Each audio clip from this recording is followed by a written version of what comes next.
আমি আয়ানের ঘরণী, নাম আমার রাধা, আর বিনিসুত মালার মতো কৃষ্ণ প্রেমে বাধা।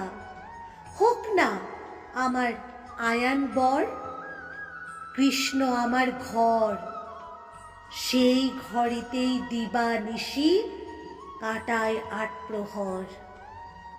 মন আমার যমুনা নদী, এই দেহ বৃন্দাবন। কৃষ্ণ কৃষ্ণ কৃষ্ণ আমি করি সর্বক্ষণ।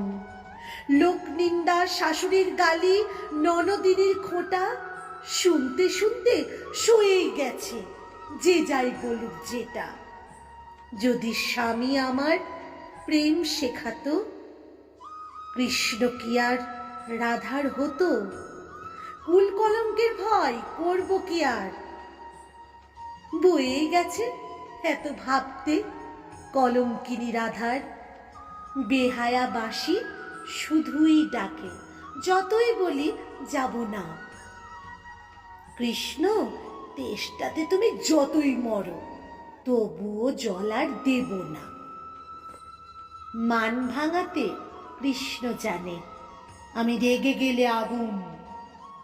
কৃষ্ণ তখন গাইতে বসে আমার গুণাগুণ। ওহে কৃষ্ণ, ১৬,০০০ গোপিনী তোমার, আর কি প্রয়োজন আছে রাধার? কৃষ্ণ বলে, ১৬,০০০ গোপিনীদের রাধা একবার তাকিয়ে দেখো তুমি।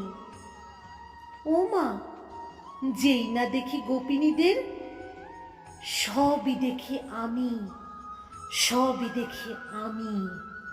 ১৬,০০০ গোপিনী মানে ১৬,০০০ রাধা।